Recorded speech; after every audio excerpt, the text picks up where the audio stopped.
వాత్సల్యతను యేసుక్రీస్తు ప్రభువులో నాయడలకు అనుభవిస్తూ వచ్చినారు. అదని బట్టి మేము ఉదయకాలంలో ప్రభువా జనులందరి ఎదుట స్తుతించుటకును ఆరాధించుటకును సాగిలపడుటకును ఇచ్చిన భాగ్యమును బట్టి వందనములు చెల్లిస్తా ఉన్నా.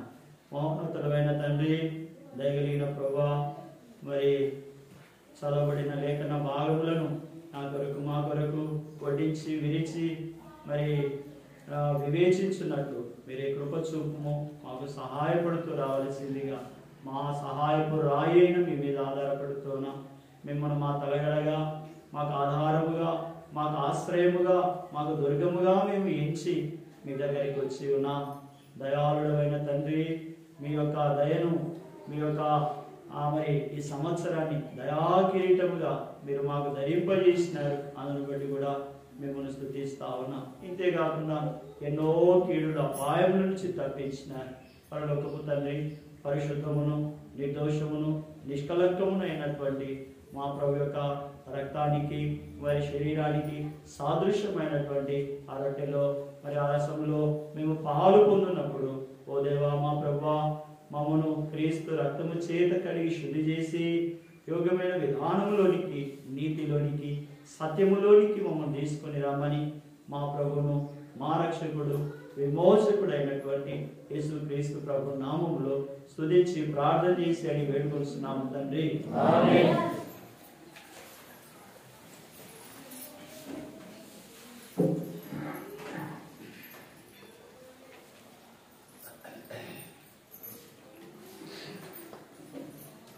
మనము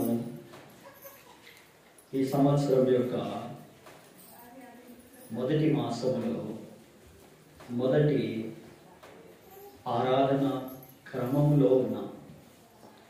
ఇది మన భక్తి కాదు, మన సంపద కాదు, మన యొక్క శక్తి కాదు, మన యొక్క ప్రార్థన కాదు, ఏది కాదు. కేవలం మనల్ని ప్రేమించి మనల్ని మరి మరణం నుండి జీవంలోనికి దాటించడానికి దేవుడు తన కుమారుని ఈ భూమి మీదకి పంపించాడు. ఆ ప్రభు ద్వారానే ఇదంతా కూడా సాధ్యము అయింది. యేసుక్రీస్తు ప్రభు యొక్క కృప ద్వారానే ఇది సాధ్యమైంది. ఈ మధ్యాహ్న కాలంలో మనం చదివిన లేఖన భాగాలన్నిటిలో కూడా మనకు ఒక మాట పదే పదే కనిపిస్తూ ఉంటుంది. యెహోషువ గ్రంథం 3వ అధ్యాయము 4వ వచనం. సోదరా, మీకును దానికిని దాదాపు ఎడముండవలను. మీరు వెళ్ళు త్రోవ మీరు ఇంతకు మునుపు వెళ్ళినది కాదు. ఇక్కడ మనకి ఏం కనిపిస్తా ఉంది? త్రోవ, మార్గం. మన ఉదయ కాలంలో నీతి కలిగిన యేసుక్రీస్తు ప్రభు దుర్నీతిమంతులైన మనల్ని నీతిలోనికి చేర్చినాడని మనం ప్రభువును ఆరాధిస్తూ వచ్చినాం. ఈ మధ్యాహ్న కాలంలో నీతి మార్గం లేదా నూతన మార్గం లేదా దేవుని మార్గం. ఏ మార్గము చెప్పరా? దేవుని మార్గం, నూతనమైన మార్గం. దేవుని మార్గములు నీతి గలవి, యథార్థమైనవి, ప్రశస్తమైనవి, సత్యమైనవి, కోరదగినవి, మాన్యమైనవి, ప్రాముఖ్యమైనవి, ఎడబాయ నేరనటువంటివి అని పరిశుద్ధ గ్రంథం మనకు తెలియజేస్తూ ఉంది. అయితే మార్గము అనేటటువంటి మాట మొట్టమొదట మనకు పరిశుద్ధ గ్రంథంలో ఆదికాండం 3వ అధ్యాయంలో కనిపిస్తుంది. ఏ మార్గం అది? 24వ వచనంలో మనం చదువుతాం. త్వరగా తీసిన వాళ్ళు అప్పుడు ఆయన ఆదామును వెళ్ళగొట్టి ఏదేను తోటకు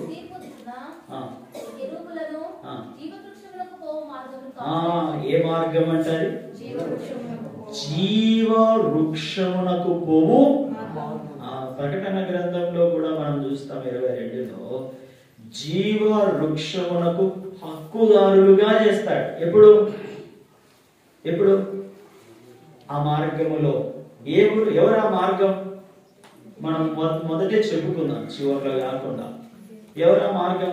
యేసు చెప్పుకుంటా వచ్చినాడు, చెప్తా వచ్చినాడు, నేనే ఆ జీవ వృక్షమునకు పోవు మార్గమును.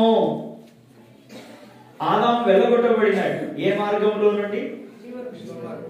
జీవ వృక్ష మార్గము నుండి వెళ్ళగొట్టబడినాడు. మరి ఏ మార్గంలోనికి వచ్చినాడు?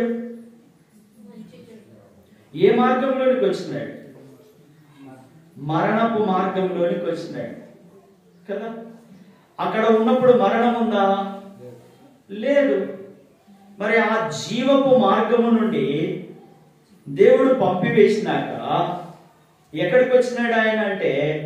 గచ్చ పొదలోకి, ముళ్ళ తుప్పల్లోనికి, అరణ్యములోనికి, ఆకలిలోనికి, ఆయాసములోనికి, అలసటలోనికి.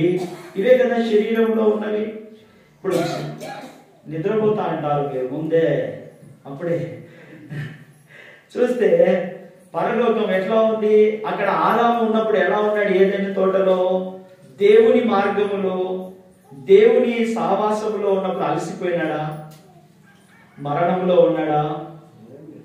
కలవరములో ఉన్నాడా? అంటే ఇప్పుడు ఏమీ లేవంటే అక్కడ నెమ్మదితో, సంతోషముతో, నిబ్బరముతో, మరి దేవుని సహవాసములో ఆనందంగా ఉన్నాడు. ఇప్పుడు 3:24 ఏం చెప్తా ఉందంటే, చివరి మాటలు చదవండి. 3:24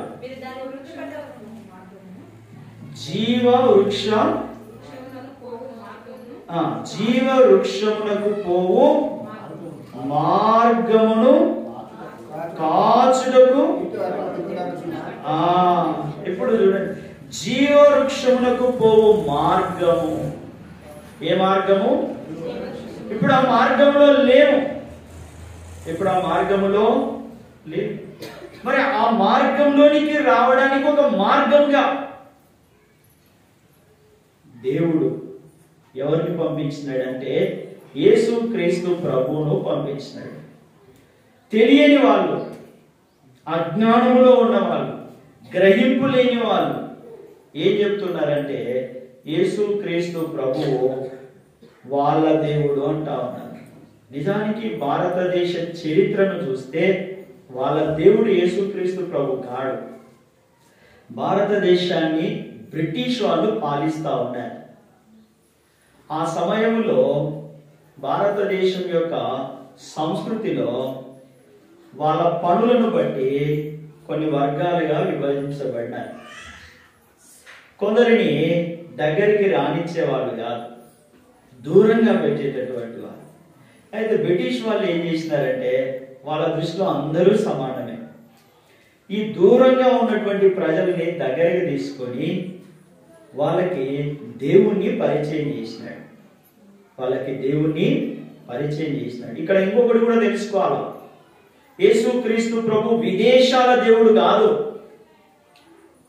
యేసుక్రీస్తు ప్రభు తెల్లోల దేవుడు కాదు, విదేశాల దేవుడు కాదు. ఆయన పుట్టింది కూడా ఆసియా ఖండంలోనే. మీరు చూస్తారా మాట? ఎస్తేరు గ్రంథం 1వ అధ్యాయంలో 1వ వచనం చదవండి ఒకరు గంభీరంగా.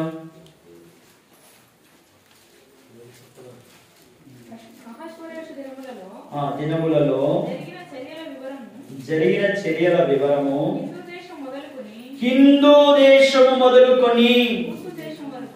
ఇప్పుడు బాగా వినండి, హిందూ దేశం అంటే భారతదేశమే. ఇక్కడి నుండి ఎక్కడి వరకు? కూషు దేశం మొదలు వరకు ఎవరు పరిపాలిస్తా ఉన్నారంటే ఒకే ఒక్క రాజు పరిపాలిస్తూ ఉన్నాడు. ఇంకా మనకు అర్థమయ్యే భాషలో చెప్పాలంటే అలెగ్జాండర్ ద గ్రేట్ చిన్న వయసులోనే ప్రపంచాన్ని జయించడానికి బయలుదేరి జయించినాడు. అప్పుడు ఇట్లా చిన్న చిన్న భాగాలుగా లేవు. ప్రపంచమంతా ఒక్కరి ఆధీనంలోనే ఉండింది. ఆ తర్వాత ప్రాంతాలకు ఇట్లా అట్లా అన్నిటిగా విడిపోయింది. ఇంకా మనకు అర్థం కావాలంటే భారతదేశంలో 29 రాష్ట్రాలు ఉన్నాయి కదా. మొన్న కూడా తెలుగు రాష్ట్రాలు ఎన్ని ఉన్నాయి? ఒక్కటే ఉండింది. ఇప్పుడు ఎన్ని ఉన్నాయి? 2 అయినాయి. ఎన్ని అయినాయి? 2 అయినాయి. ఏమి అట్లా ప్రపంచమంతా ఒక్కటిగానే ఉండి విడిపోయింది కదా. ఆరంభం నుండి చూడాలి. ఆల దేవుడు వీళ్ళ దేవుడు అనడం కాదు, కానీ లోక రక్షకుడు. ఒక ధనవంతుడు ఏడ్చిన సంగతి కూడా మనకు తెలుసు.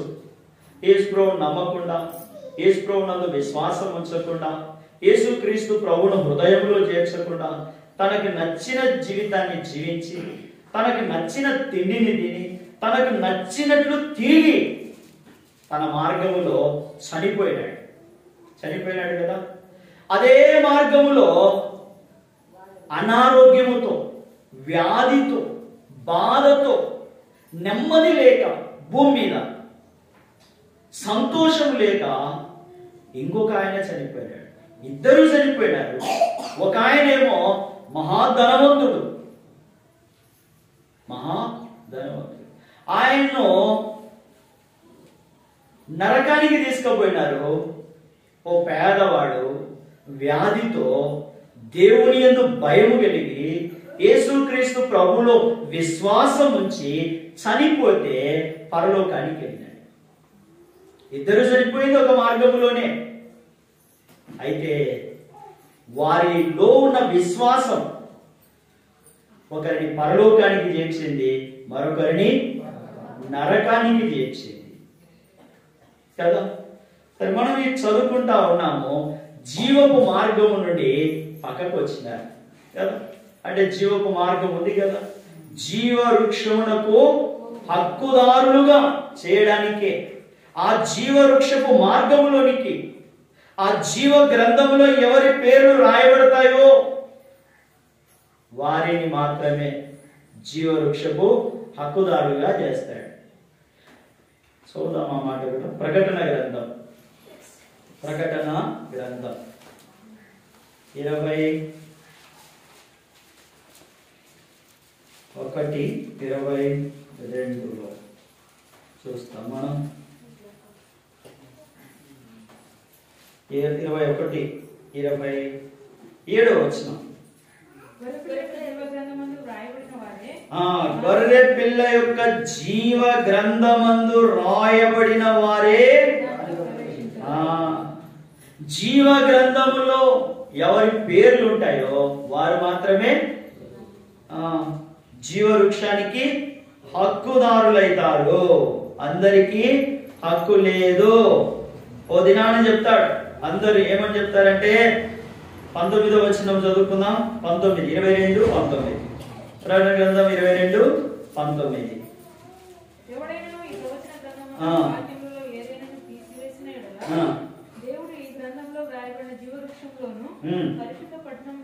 జీవవృక్షములోను పరిశుద్ధ పట్టణములోను వానికి పాలు లేకుండా చేయును. కాబట్టి ఇప్పుడు ప్రభు వచ్చినప్పుడు ఏం చెప్తారంటే, అయ్యా మాకెవరు చెప్పలే, మాకు తెలియదు, మాకు వినబడలేదంటే ప్రభు అప్పుడు చెప్తాడు, మీ ఎదుట ఎన్నో సందర్భాలు ప్రకటించబడ్డాయి, మీకు వినిపించబడ్డాయి, అయితే మీరు వినలేదు, గ్రహించలేదు, చెవిన పెట్టలేదు. కాబట్టి మీరెవరో నాకు కూడా తెలియదు. మీ కొరకు చీకటి గది, అదే పాతాళం, అక్కడే అగ్నిగుండం, యుగాయుగాలు కదా. యేసుక్రీస్తు ప్రభునందు విశ్వాసం ఉంచడం వల్ల మన రంగేం మారదు, మన బొట్టు ఏమి పోదు, మన యొక్క కులమేమి మారదు. ఏం మారుతుందంటే హృదయం మారుతుంది, మనం మాట్లాడే విధానం మారుతుంది. ఇది వరకు చేసేటటువంటి అబద్ధాలు కానీ, అన్యాయము కానీ, మోసం కానీ, నష్టం కానీ ఇవన్నీ చేయకూడదని దేవుని ఆత్మ మనల్ని హెచ్చరిక చేస్తాడు. ఇంకొంతమంది దేవుని నమ్మినామని చెప్తూనే ఇవన్నీ చేస్తూ ఉంటారు. అలాంటి వాళ్ళ గురించి నేను చెప్పడం లేదు. అయితే ఇప్పుడు నూతనమైన మార్గం, ఈ నూతన సంవత్సరంలో నూతన మార్గం, దేవుని మార్గం, మార్గం గురించి కొన్ని మాటలు మనం పరిశుద్ధ గ్రంథం నుండి చూద్దాం. పరిశుద్ధ గ్రంథంలో చాలా మార్గాలు ఉన్నాయి. అయితే మీ ఎదుటికి 3 రకాల మార్గాలను తీసుకురావాలని నేను ఆశపడతా ఉన్నాను. అందులో మొదటిది మార్గం పేరు ఏంటంటే దేవుని మార్గం. ఏ మార్గము? గడియప్ప. ఏ మార్గము? రెండవది జ్ఞానుల మార్గం. రెండవ మార్గం పేరు జ్ఞానుల మార్గం. మూడవ మార్గము పేరు హేరోదు మార్గం. ఏ మార్గము? ఎన్ని మార్గాలు చెప్పుకున్నాం మనం? 3. ఒకటి దేవుని మార్గము, 2 జ్ఞానుల మార్గము, 3 హేరోదు మార్గము. దేవుని మార్గం గురించి మనం చూద్దాం. మొదట దేవుని మార్గం ఎలాంటిది? దేవుని మార్గము ఎలాంటిది అంటే తగ్గింపు కలిగినటువంటిది. దేవుని మార్గం ఎలాంటిది? తగ్గింపు కలిగి, తను తానే తగ్గించుకున్నాడు. తను తానే తగ్గించుకున్నాడు. రండి, లూకా సువార్త 19వ అధ్యాయం. లూకా సువార్త 19వ అధ్యాయం 10వ వచనం. నశించిన దానిని వెదకి రక్షించుటకు మనుష్య కుమారుడు వచ్చనని అతనితో చెప్పాను. దేవుని మార్గం ఎలాంటిది? తగ్గించుకున్న మార్గం. తను తానే తగ్గించుకున్న మార్గం. తగ్గించుకున్నాడు. ఎందుకు తగ్గించుకున్నాడు? ఇది ప్రశ్న మనకి. ఎందుకు తగ్గించుకున్నాడు? దేవాది దేవుడు ఎందుకు తగ్గించుకున్నాడు అంటే అక్కడ రాసినాడు, మనం చదివిన 10వ వచనంలో, నశించిపోతున్నటువంటి ప్రజల కొరకు. మనల్ని దేవుడే దేవుడి రూపంలో చేసుకున్నాడు, దేవుని పోలికలో చేసుకున్నాడు. కాబట్టి ఇంకా నరకానికి అప్పగిస్తే కదా, అందుకని ఏం చేసినాడు? నశించిపోతున్న మనల్ని వెతికి రక్షించడానికి ఏం చేసినాడు? ఆయన మనుష్య కుమారునిగా వచ్చినాడు. మనిషి చనిపోతే ఆడిపోతాడు, మట్టిలోకి పోతాడు. ఆడిపోతాడు ఈ శరీరం. ఈ శరీరం దేవుడు దేంతో చేసినాడు? ఈ శరీరాన్ని దేంతో చేసినాడు? గట్టి చెప్తే పక్కన నిద్ర లేస్తారు. మట్టితో చేసినాడు. ఈ మట్టి శరీరంలో ఏం పెట్టినాడు? జీవవాయువును ఊదగా. ఆదికాండం 1వ అధ్యాయం. ఏ గ్రంథాలలో లేదో మనిషి పుట్టుక ఒక పరిశుద్ధ గ్రంథం బైబిల్లో మాత్రమే మనకు కనిపిస్తుంది. నేల మట్టితో నరుని చేసి వారి నాసికారంధ్రములలో జీవవాయువును ఊదగా నరుడు జీవాత్మయను. ఈ మట్టి ఇప్పుడు ఏమైతా ఉంది? మాట్లాడుతా ఉంది కదా. మాట్లాడే మట్టి మాట్లాడేలా చేసిన దేవుణ్ణి సేవించాలి కదా. ఇప్పుడు బజారుకి వెళ్ళినారు, 100 రూపాయలు పెట్టి ఒక వస్తువును కొనుక్కొచ్చినారు. ఆ వస్తువు పేరే సెల్ ఫోన్. మీరు ఫోన్ చేస్తే ఎవరికి ఫోన్ చేస్తే వాళ్ళకే వెళ్ళాలి కదా. అది వెళ్ళకుంటే ఏం చేస్తారు? బాధపడతారా లేదా? బాగా మీ భాషలో చెప్పండి. మీరేం అమెరికా వాళ్ళు కాదు, అట్లని లండన్ వాళ్ళు కాదు, అట్లని ఫ్రాన్స్ దేశస్తులు కాదు. అది పని చేయకుంటే ఏం చేస్తారు? కరెక్ట్ చెప్పడంలే, నేలకు వేసి కొడతారు. ఇది అసలైంది కాదా? పని చేయలేదు, 10,000 పెట్టి కొన్నారు, పని చేయకపోతే ఏమనిపిస్తుంది? ఇస్సిరి నేలకేసి కానీ గోడకేసి కానీ సమర్పించేస్తారు. అంతే కదా, గోడకో నేలకో సమర్పిస్తారు, అదే కొడతారు. అంతే కదా. మరి మనల్ని తన పోలికలో తన రూపంలో మట్టితో చేసుకొని ఆయన ప్రాణాన్ని మనలో పోస్తే ఆయన దగ్గరికి రాకుండా, ఆ దేవుణ్ణి స్తుతించకుండా, ఆ దేవుణ్ణి ఆరాధించకుండా, ఆ దేవునికి మ్రొక్కకుండా, ఆ దేవుని ఎదుట సాగిల పడకుండా జీవిస్తా ఉంటే దేవునికి ఎట్లా ఏమనిపిస్తుంది చెప్పండి? ఎంతో ప్రేమతో బిడ్డల్ని కన్నాను. ఇప్పుడు కొడుకు నీ మాట వినకపోతే ఏం చేస్తారే? ఏం చెప్పిపోతే పొడిలే వాని దారిన వాడు ఈ ఆడోసాడబడి సస్తాడని వదిలేస్తారా? ఓ తండ్రిగా ఓ తల్లిగా చెప్పండి. సరి చేయడానికి అన్ని ప్రయత్నాలు చేస్తారు కదా, చేస్తారా లేదా? వాళ్ళ టీచర్లకు చెప్తారు, తర్వాత వాళ్ళ బాగా ఇష్టమైన వాళ్ళు నువ్వన్నా చెప్పన్నా, నువ్వన్నా చెప్పరా అంటారు లేదా? మరి దేవుడు చూసినప్పుడు ఆదికాండం 6వ అధ్యాయంలో శరీరంలో ఏమని రాసినారు చదవండి.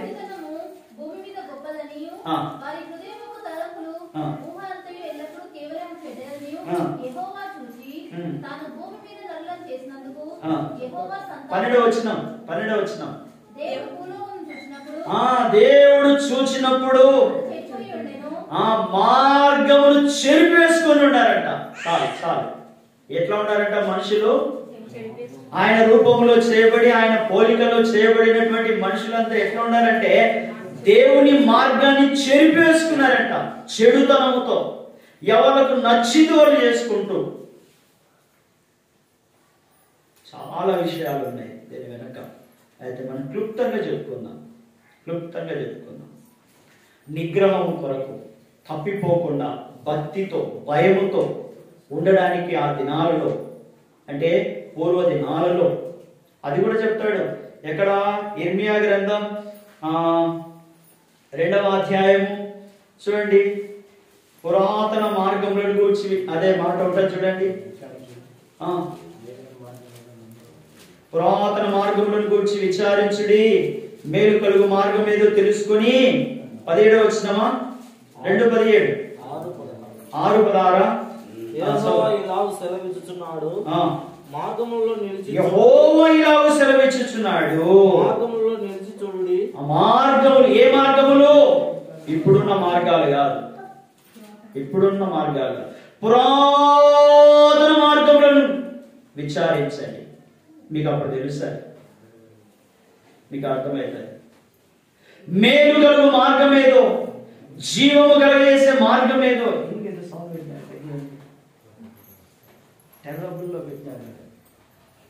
మేలు కలుగు మార్గం ఏదో, జీవం కలుగు మార్గం ఏదో, సత్యమైనటువంటి మార్గం ఏదో తెలుసుకోండి అని దేవుడే చెప్తా ఉన్నాడు.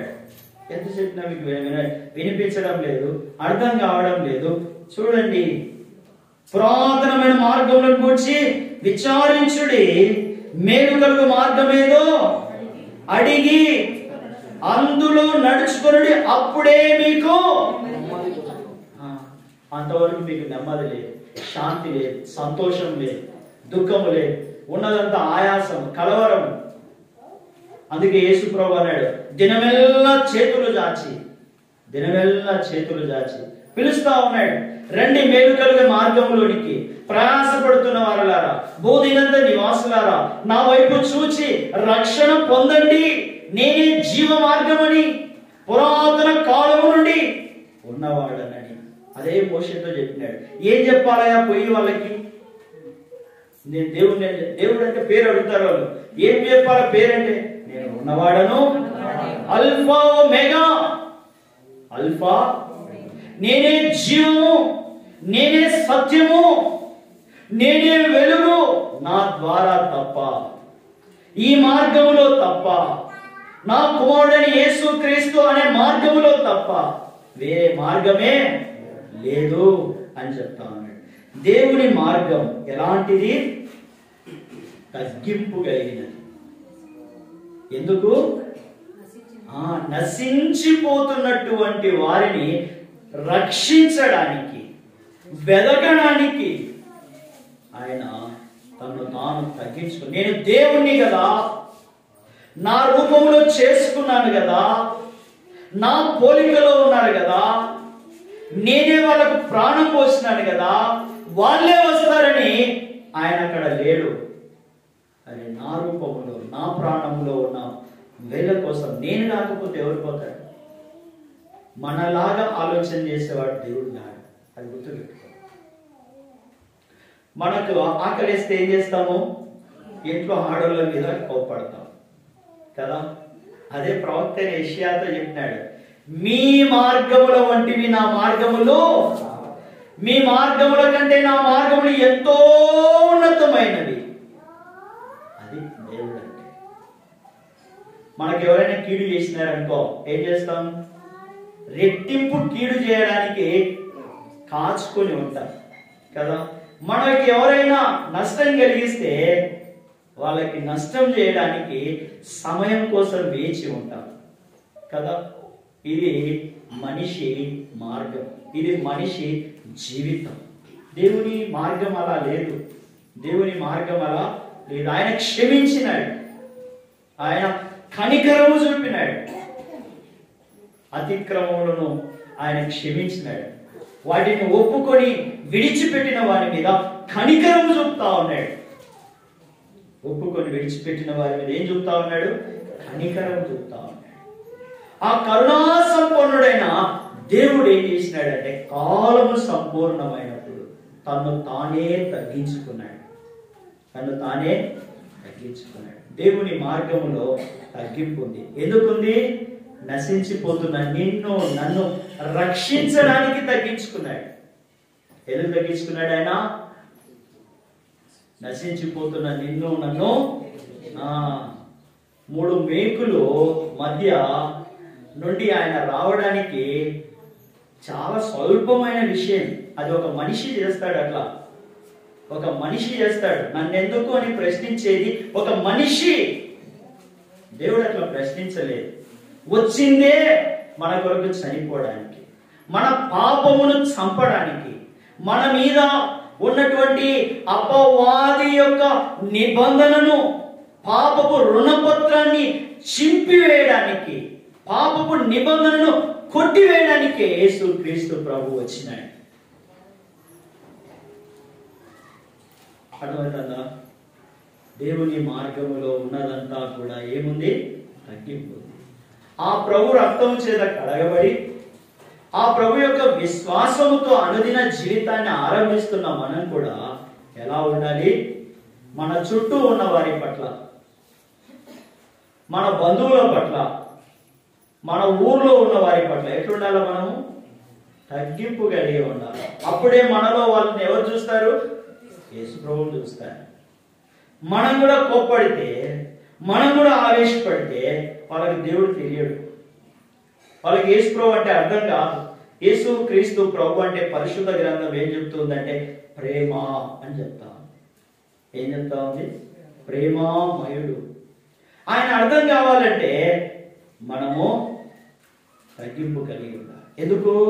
మనం ఆ మార్గంలో ఉండడానికి వచ్చినాం కదా, ఆ రక్తం చేత కడగబడినాం కదా, ఆ రక్తానికి సాదృశ్యమైనటువంటి బల్ల మన మధ్యలో ఉంది. కాబట్టి మనలో ఆ తగ్గింపును సాధన చేసుకోవాలి. తగ్గింపును ఒకవేళ ఎక్కడైనా పొరపాటుగా మరి లోకం మనం ఎంత తగ్గించుకోవడానికి ప్రయత్నం చేసినా ఏం చేస్తుంది? కవ్విస్తానే ఉంటుంది. మనల్ని పడగొట్టడానికి, చెడగొట్టడానికి, చెడగొట్టే స్నేహం, పడగొట్టే గర్వం మనకు వస్తూనే ఉంటాయి. కాబట్టి ఆ పరిస్థితులు ఒకవేళ ఉంటే పౌలు అన్నాడు, మనలో మనమే పరీక్షించుకుంటే, మనలో మనమే ఒప్పుకుంటే, మన అతిక్రమమును దేవుని ఎదుట ఒప్పుకుంటే ఏం చేస్తాడు? ఆయన క్షమించి కనికరం చూస్తాడు. జీవవృక్షపు మార్గంలోనికి తీసుకొని వస్తాడు.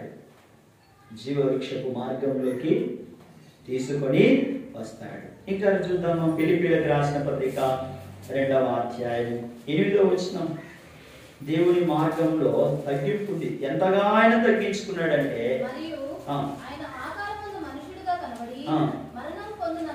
మరణము పొందునంతగా, శిలువ మరణము పొందునంతగా విధేయత చూపిన వాడై తన్ను తాను తగ్గించుకొనెను. 6వ వచనం. ఆయన దేవుని స్వరూపము కలిగిన వాడై ఉండి విడిచిపెట్టకూడని భాగ్యమని ఎంచుకొనలేదు గాని మనుషుల పోలికగా పుట్టి దాసుని స్వరూపము ధరించుకొని ఎట్లా వచ్చినాడు ఆయన? ఎంతగా తగ్గించుకున్నాడు? నశించిపోతున్న మనల్ని రక్షించడానికి దేవాది దేవుడై ఉండి ఎట్లా వచ్చినాడంట? దేవుని స్వరూపము కలిగి ఎట్లా వచ్చినాడంట? దాసుని రూపంలో వచ్చినాడు, రిక్తుని రూపంలో వచ్చినాడు. మీరు గమనించినాడా? ఎప్పుడైనా గమనించినారా? మీ ఇంట్లో చీమలు ఉంటాయి, ప్రతి ఒక్క ఇంట్లో ఉంటాయి కదా. మేము రాజశేఖర రెడ్డి బతికి ఉన్న కాలంలో వాళ్ళ ఇంటికి పోయినాం. మమ్మల్ని ఒక హాల్లో కూర్చోబెట్టినారు. ఆయన సీఎం కాకముందు నుంచి కూడా మాకు పరిచయం ఉంది.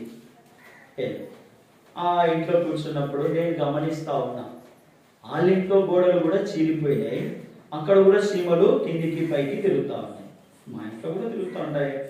ఏం ప్రత్యేకత అన్న. సరే, ఇక విషయం ఏంటంటే, ఇప్పుడు చీమలు రాకోకుండా మనం ఏం చేస్తూ ఉంటామంటే అప్పుడప్పుడు ఆ చాక్పీస్తో గీత గీస్తాం. అప్పుడు చీమల్లో కొన్ని చీమలు ఏం చేస్తాయంటే చాలా వేగంగా మిగతా చీమలతో ఏదో అట్లా అట్లా అట్లా చెప్పుకుంటూ పోతా ఉంటాయి. మనకి ఏం అర్థం కాదు, మనకేం తెలుసు సార్. అప్పుడు మిగతా చీమలు కూడా ఏమైతే ఆ మార్గంలో పోకుండా వెనక్కి పోతా ఉంటాయి. ఆ భాష మనకేమని తెలుస్తుంది?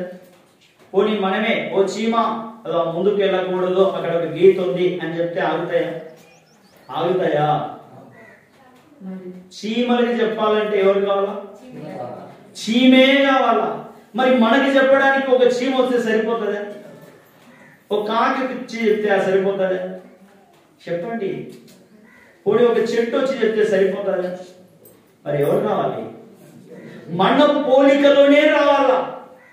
మనలాగా మాట్లాడి మన భాష అంటే ఈ భూమి మీద ఈ ప్రపంచంలో ఏదో ఒక భాష అర్థమయ్యే రూపంలో వస్తేనే కదా మనకు అర్థమయ్యేది. ఓ సీమనో దోమనో ఓ ఈగో ఒక బల్లి వచ్చి చెప్తే అవుతుందా? అర్థమవుతుందా? దేవుడు ఎట్లా వచ్చినాడంటే తగ్గించుకున్నాడు. మహారాజుగా నేను దేవుణ్ణి అట్నే దిగి వస్తే మనం చచ్చిపోతాం. ఎందుకంటే ఆయనలో ఉన్నటువంటి మహిమ, మహాత్మ్యము, నీతి, సత్యము, మనలో ఉన్నటువంటి దుర్నీతి, మనలో ఉన్న చెడుతనము, మనలో ఉన్న కుళ్ళు, కలవరము, కుతంత్రము ఇవన్నీ ఏం చేస్తాయంటే చంపేస్తాయి. అవి పోనీయదు కదా. నేను దుష్టత్వమును చూడలేనంత నిష్కలంకములో ఆయన ఉన్నాడు. మరి ఎట్లా కావాలి చెప్పని? ఇట్లా కాకపోతే ఇంక ఎట్లా వస్తాడు ఆయన? కాబట్టి ఆయన ఎట్లా వచ్చినాడంటే దేవుని స్వరూపము కలిగిన వాడై ఉండి మనుష్యుని పోలికలో దాసుని రూపము ధరించుకొని తను తానే రిక్తునిగా ఒక రాజుగా వచ్చినాడు అనుకోండి, తగ్గించుకుంటాడా? నేను రాజును, నీ కోసం నేను సావాలనా అంటాడా? రాజు ఏంటి? 100 మంది చచ్చిపోయినా సరే సింహాసనాన్ని, దేశాన్ని, ప్రజలను కాపాడాలనేటటువంటిది రాజు గుణం. రాజు ఇప్పుడు రాజుగా వస్తే అవుతుందా? కాదు. రాజుగా వస్తే అవుతుందా? కాదు. పోనీ మంత్రిగా వస్తే సరిపోతుందా? మంత్రి ఏం చేస్తాడు? ఆలోచనలు చేస్తాడు. ఎక్కడ ఎవరిని పెడితే వాళ్ళని చంపుతారో అదే. అంటే ఈయన పోయి సావడు. ఏం చేస్తాడు? ఏర్పాటు చేస్తాడు, మీరు సావరి, మమ్మల్ని బతికించండి. అట్లా వస్తే అవుతుందా? కాదు కదా. అందుకని ఆయన ఎట్లా వచ్చినాడు? దాసుని. ఇప్పుడు యుద్ధంలో చచ్చిపోయే వాళ్ళంతా ఎవరు? సైనికులే కదా, దాసులే కదా. అడగడానికి లేదు, నేను ఎందుకు చచ్చిపోవాలి, నువ్వు చచ్చిపో, ముందు రాదు కదా అనడానికి లేదు. కాబట్టి దాసుని రూపంలో వచ్చినాడు, తను తానే రిక్తునిగా చేసుకుని వచ్చినాడు. ఇది దేవుని మార్గం. దేవుని మార్గం ఎలాంటిది అంటే తగ్గింపు కలిగింది. ఎలాంటిది?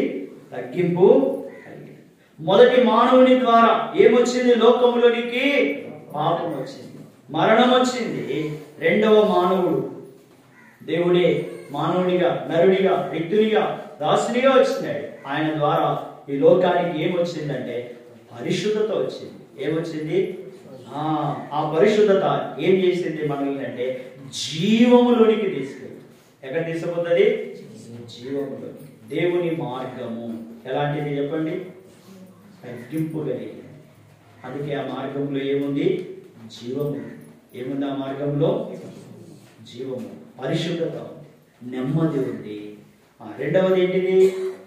మొదటిది దేవుని మార్గం, రెండవది ఈ పరిశుద్ధత, ఈ జీవము మనం పొందాలి అంటే మార్గము, సత్యము, జీవమై ఉన్న యేసుక్రీస్తు ప్రభునందు విశ్వాసం ఉంచాలి. ఆయన దాసునిగా, రిక్తునిగా మన కొరకు వచ్చినాడు. మన సమస్త కల్మషం కొరకు, కపటము కొరకు ఆయన చనిపోయి రక్తం కార్చినాడు. ఆ రక్తము ద్వారానే మనకు పాప క్షమాపణ, చనిపోయి సమాధి చేయబడ్డాడు. ఇప్పుడు ఆయన దేవుడు కదా, దేవుడు చచ్చిపోవడం ఏంటి? దేవుడు ఎట్లొచ్చినాడు? నరునిగా వచ్చినాడు. ఎట్లొచ్చినాడు? నరునిగా. అంటే నరునికి ఏముంది? మంటి శరీరం ఉంది. ఇప్పుడు దేవుడు ఏ శరీరంతో ఉన్నాడు? మంటి శరీరంతో. మంటి శరీరాన్ని ఎక్కడికి అప్పగించినాడు? భూమికి అప్పగించినాడు. ఈ మంటి శరీరంలో ఏముంది? దేవుని ఆత్మ ఉంది. అది ఎక్కడికి వెళ్ళిపోయింది? తండ్రి కుడి పార్శ్వమునకి ఎక్కిపోయి ఏం చేస్తా ఉంది? విజ్ఞాపన చేస్తా ఉంది. ఏం చేస్తా ఉంది? విజ్ఞాపన చేస్తా ఉంది. ఇది దేవుని మార్గం, దేవుని మార్గం. ఆ మార్గంలో మనం ఉంటే జీవంలోనికి వస్తాం, సత్యంలోనికి వస్తాం, పరిశుద్ధతలోనికి వస్తాం, జీవ వృక్షపు హక్కుదారులముగా చేయబడతాం. మొదటి మానవుని ద్వారా పాపము, మరణం ఎట్లయితే వచ్చిందో, రెండవ మానవుని ద్వారా పరిశుద్ధతయు, నీతియు, జీవమును మనకు యేసుక్రీస్తు ప్రభు ద్వారా అనుగ్రహించబడ్డాయి. రెండవదిగా మనం చూస్తాము, రండి మత్తయి సువార్త 2వ అధ్యాయము 29వ వచనం.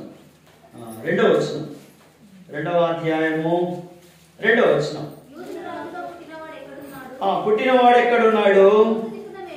తూర్పు దిక్కున మేము ఆ నక్షత్రమును చూచి ఆయనను పూజింపవచ్చింది మండిది. 9వ వచనం. వారు రాజు మాట విని బయలుదేరి పోవచ్చుండగా జ్ఞానులు, ఖగోళ శాస్త్రవేత్తలు, శాస్త్రజ్ఞులు మరి నిద్ర, ఆహారము మానుకొని ఎక్కడి నుంచి వచ్చినారంటే వీళ్ళు? తూర్పు దేశము. తూర్పు దేశం అంటే ఇక్కడ మన దేశం కూడా వస్తుంది అందులోకే. యూదా, బెత్లెహేముకు తూర్పు వైపున ఉన్న దేశాలంటే భారతదేశం కూడా వస్తుంది. ఎక్కువగా ఈ ఖగోళ శాస్త్రవేత్తలు వీళ్ళంతా కూడా ఇటు సైడే ఉంటారు కదా. వీళ్ళు ఏం చూసినారంటే లెక్క చూసి తెలుసుకొని ఆ నక్షత్రము విశిష్టత, ఇది నిజంగా దైవ నక్షత్రమే, ఆ దేవాది దేవుడే భూమి మీదకి వస్తానని చెప్పినాడు, వచ్చినాడని వాళ్ళ లెక్కలు, వాళ్ళ శాస్త్రాలు వాళ్ళకి చెప్పినాయి. వాళ్ళకి అర్థమైపోయింది. అన్ని లెక్కలు చూసుకుంటే, అన్ని దగ్గర పెట్టుకొని గ్రంథాలన్నీ చూసుకుంటే ఆ దేవుడు దిగి వచ్చినాడు.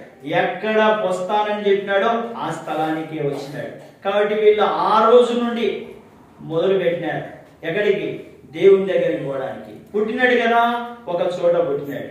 ఎక్కడ పుట్టినాడు, ఏ స్థలం అనేది వీళ్ళకు తెలియదు. కాబట్టి వాళ్ళు చూసినారు, ఈ నక్షత్రము ఆ దేవుడు పుట్టిన తోట ఉంది. కాబట్టి ఈ నక్షత్రాన్ని చూసుకుంటా మనం పోతే దేవుని దగ్గరికి చేరుకుంటాం. మొదలు పెట్టారు.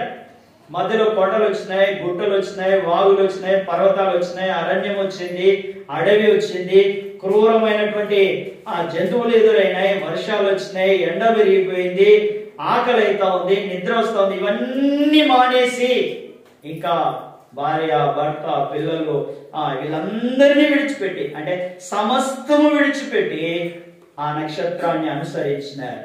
చివరికి యూదా బెత్లెహేముకు చేరుకున్నారు. యూదా బెత్లెహేముకు చేరుకున్నారు, వెంబడించినారు, చేరుకున్నారు. రండి 6వ అధ్యాయం 33వ వచనం. 6వ అధ్యాయం 33వ వచనం. మత్తయి సువార్త 6వ అధ్యాయం 33వ వచనం. కాబట్టి మీరు ఆయన రాజ్యమును, నీతిని మొదట వెతుకుడి, అప్పుడు అవన్నీ మీకు అనుగ్రహింపబడు. ఇప్పుడు శాస్త్రులు, జ్ఞానులు ఏం చేస్తా ఉన్నారు? వెతుకుతా ఉన్నారు. ఎవరిని? దేవుణ్ణి. మొదట వాళ్ళు ఎవరిని వెతుకుతా ఉన్నారు? దేవుణ్ణి వెతుకుతా ఉన్నారు. కాబట్టి వాళ్ళ గురించి ఏం రాయబడి ఉంది? ఆయన రాజ్యమును, నీతిని మొదట వెతుకుడి, అవన్నీ జ్ఞానులైతే దేవుణ్ణి వెతుకుతారు. జ్ఞానులైతే దేవుని మార్గములో నడుచుకుంటారు. జ్ఞానులైతే దేవుని మార్గములో నడుచుకుంటారు. జ్ఞానులైతే దేవుణ్ణి దగ్గరకు వస్తారు. చూడండి, వాళ్ళు వచ్చే క్రమంలో సంవత్సరాలు గడిచిపోయాయి. ఆకలి, తిండి, ఈ భయము ఇవన్నీ విడిచిపెట్టి వచ్చేసినారు. దేవుణ్ణి కలుసుకున్నారు, ఆయన చూసినారు, సాగిలపడినారు, అత్యానంద భరితులైపోయినారు. చూడండి, జ్ఞానులు దేవుని మార్గంలో రావడానికి ఇష్టపడినారు. జ్ఞానులైతే ఏం చేస్తారు చెప్పండి? జ్ఞానులైతే ఏం చేస్తారు? యూదా గోత్రంలో పుట్టిన ఆ నక్షత్రాన్ని వెంబడించి ఆ నక్షత్రం యొక్క మార్గంలో నడుచుకుంటూ వచ్చి దేవుణ్ణి కలుసుకుంటారు. ఫలితంగా అత్యానందభరితమైన జీవితంలో వారు జీవిస్తారు. లేకపోతే లేకపోతే లేకపోతే చెప్పండి, కష్టం కదా. ఇంకొక మాట చదువుతున్నాం, ఎఫెసీయులకు రాసిన పత్రిక 5వ అధ్యాయం. జ్ఞానులు కాకపోతే వస్తారా? ఎంతో మంది ఉన్నారు కదా, వాళ్ళందరూ వచ్చినారా? జ్ఞానులు మాత్రమే ఆ నక్షత్రాన్ని తెలుసుకొని, లెక్క వేసి, గణాంకాలు చూసుకొని, శాస్త్రాలు చూసుకొని, పాండిత్యం అంతా చక్కబెట్టుకొని, కరెక్ట్ అని రుజువు చేసుకొని బయలుదేరినారు. వాళ్ళు వచ్చినారు, ప్రభువుని చూసినారు, సంతోషపడినారు. ఇంకా అక్కడ రాసినారు అత్యానంద భరితులైనారని. 5వ అధ్యాయం, ఎఫెసీయులకు రాసిన పత్రిక 5వ అధ్యాయం 15వ వచనం 16వ వచనం కలిసి. దినములు చెడ్డవి గనుక మీరు సమయమును పోనీయక సద్వినియోగము చేసుకొనుచు అజ్ఞానుల వలె కాక జ్ఞానుల వలె నడుచుకొనున్నట్లు. జ్ఞానులైతే సమయాన్ని, దినములను సద్వినియోగం చేసుకుంటారు. అజ్ఞానులైతే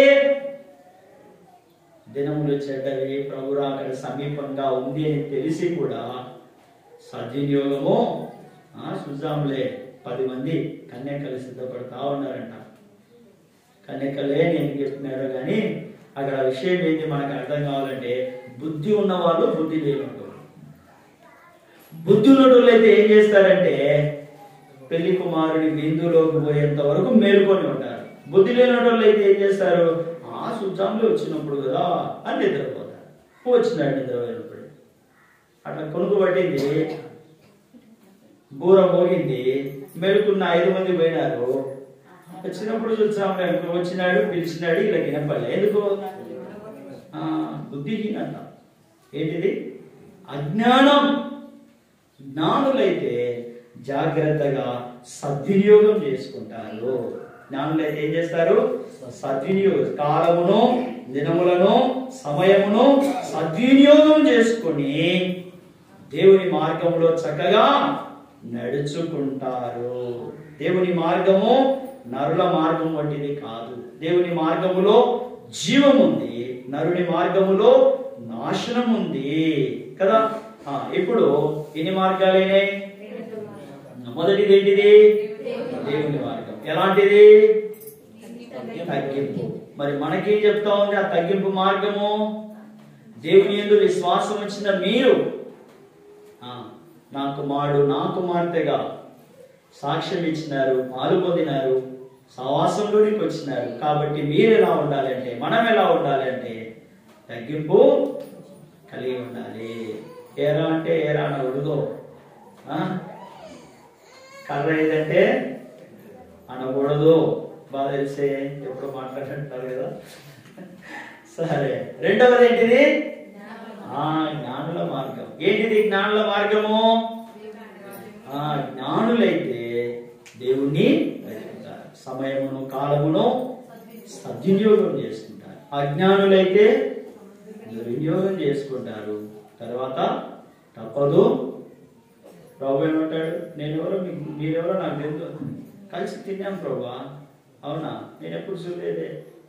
నాతో తిన్నవాళ్ళు నాతో ఉండాలి, చూడండి. ఉండాలి. మరి మీరెవరు?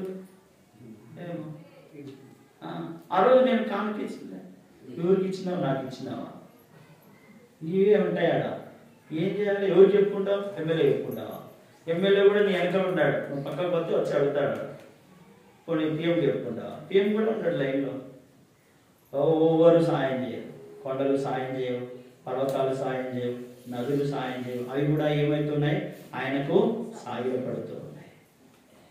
తను సృష్టించిన సృష్టికర్త ప్రత్యక్షమైన ఒక దిగుల సిగ్గుతో అవి లాక్కుంటా ఉన్నాయి కదా.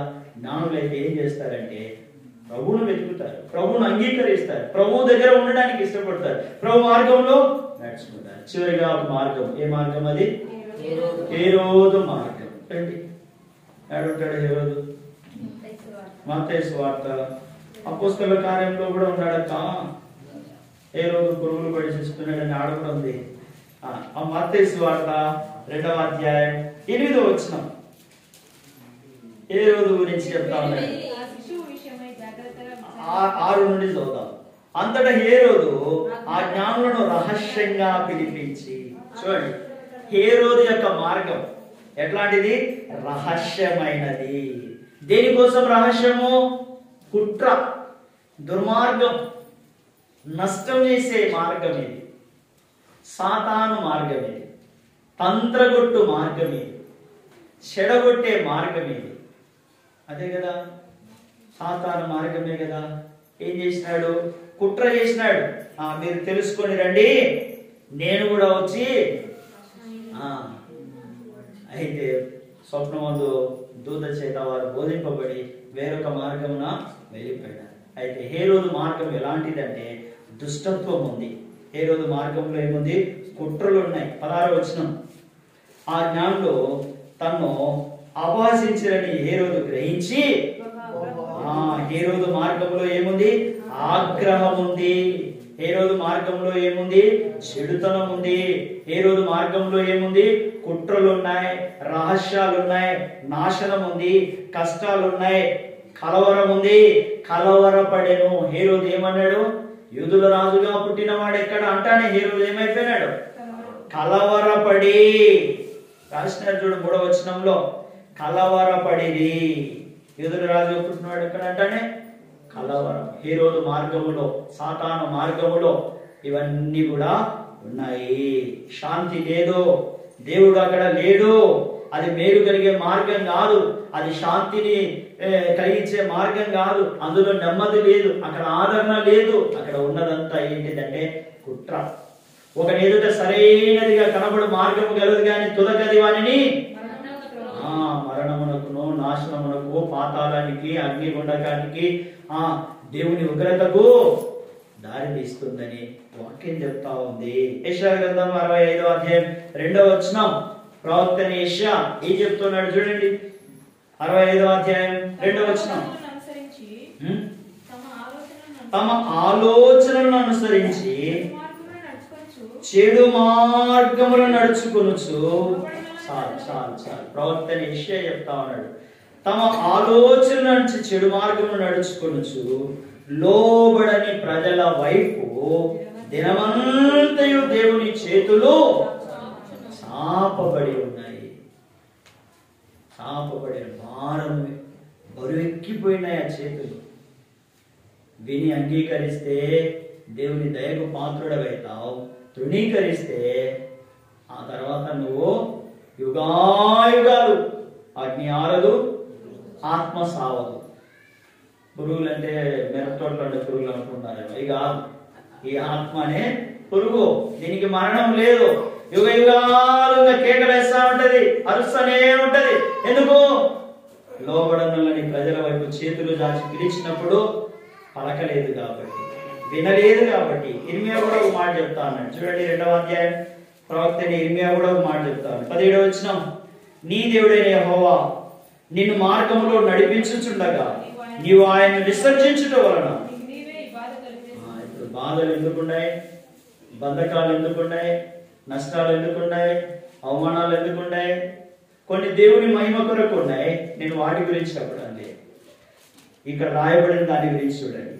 నీ దేవుడైన యెహోవా నిన్ను మార్గంలో నడిపిస్తూ ఉంటే, చేయి పట్టుకొని నడిపిస్తూ ఉంటే, వెన్నుదట్టి నడిపిస్తూ ఉంటే నువ్వేం చేసినావు తెలుసా? ఏం చేసినావు సొలొమోనా? నీవు ఆయన విసర్జించుట వలన నీకు నీవే బాధలు కలగజేసుకుంటేవి కదా. చూడండి, నీకు నీవే నీకు నీవే నీకు నీవే. కాబట్టి మన ఎదుట 3 మార్గాలు ఉంచబడినాయి. మనం ఏ మార్గంలో ఉన్నాం? ఏ మార్గము మనలకి మరి ఆరోగ్యదాయకమైనది? ఏ మార్గము సంతృష్టి సహితమైనటువంటిది? ఏ మార్గములో ఖర్చు ఉండదు? ఏ మార్గంలో మనం నడుచుకుంటే నెమ్మది ఉంటుంది? ఏ మార్గములో మనకు జీవం ఉంటుందో చాలా సుస్పష్టంగా దేవుని లేఖన సత్యాలు బయలుపరచబడతా వచ్చినాయి. దేవుని మార్గంలో తగ్గింపు ఉంది. మనం దేవుని ప్రజలమైతే, యేసుక్రీస్తు ప్రభు రక్తం చేత కడగబడిన వారమైతే ఖచ్చితంగా మనం ఏం కలిగి ఉంటామంటే తగ్గింపు కలిగి ఉంటాం. మన కొరకు దాసునిగా, రిక్తునిగా తగ్గించుకొని వచ్చిన మన ప్రభువుకు మనం లోబడతాం, ఆయనకు అప్పగించుకుంటాం, ఆయన మార్గంలో నడవడానికి ఇష్టపడతాం. ఆ మార్గము తుదకు మనల్ని జీవ వృక్షపు హక్కుదారులుగా చేస్తుంది. రెండవది జ్ఞానుల మార్గం. నిజంగా మనము దైవ జ్ఞానముతో నింపబడిన వారమే అయితే దేవుణ్ణే వెలుగుతాం, దేవుని నీతిని అనుసరిస్తాం. దేవుని నీతిలో ఉండడానికి మనము మిక్కుటంగా ప్రయాసపడతాం. మూడవది హేరోదు మార్గం. ఇది రహస్యమైనది. ఈ మార్గం సాతాను మార్గం. ఈ మార్గంలో కుట్రలు ఉన్నాయి. ఈ మార్గంలో మోసం ఉంది. ఈ మార్గంలో అన్యాయం ఉంది. ఈ మార్గంలో బాధ ఉంది. ఈ మార్గంలో నష్టం ఉంది. ఈ మార్గంలో మోసం ఉంది. లోబడ నల్లని ప్రజల వైపు దేవుని చేతులు చాచి ఉన్నాయి. అంగీకరిస్తే ఆయన చేతుల్లోకి తీసుకొని జీవ వృక్షపు హక్కుదారునిగా చేస్తాడు. అందుకొరకే రిక్తునిగా వచ్చినాడు, తగ్గించుకున్నాడు, చనిపోయినాడు, నలగొట్టబడ్డాడు, హింసించబడ్డాడు, దూషించబడినాడు. బదులుగా ఆయన ఏమీ మాట్లాడలేదు, మౌనంగా ప్రాణం ఇచ్చినాడు, చనిపోయినాడు. ఆ ప్రభు యొక్క రక్తం, ఆ ప్రభు యొక్క శరీరం సాదృశ్యంగా మళ్ళీ మన మధ్యలో ఉంది. మనం కూడా మరి మన ఎదుట ఉంచబడిన మార్గాలు, మహాజ్ఞాని సొలొమోను అంటాడు, ఒకని ఎదుట సరైనదిగా కనబడే మార్గం ఉంది, అయితే తుదక వారిని నాశనమునకు నడిపించేదిగా కనపడతా ఉంది. మరి మన ఎదుట 3 మార్గాలు ఉన్నాయి. ఏ మార్గంలో మనం ఉన్నాము? ఈ నూతన సంవత్సరం అంతా ఈ రోజే కాకుండా ప్రతిదినము నూతనంగా, నూతన ఆనందముతో, నూతన కృపతో, నూతన శక్తితో మనము దేవుని బలముతో నడిపింపబడాలి అంటే దేవుని మార్గంలో ఉంటేనే అది సాధ్యమవుతుంది. జ్ఞానుల వలె దేవుణ్ణి వెంబడించే ఆ నక్షత్రం యేసుక్రీస్తు ప్రభువే. ఆ మార్గంలో మనం ఉంటే అత్యానంద భరితులమవుతాం. ఒకవేళ మార్గం తప్పితే బాధ తప్పదు. మగరించండి, ప్రార్థన చేసుకుంటాం.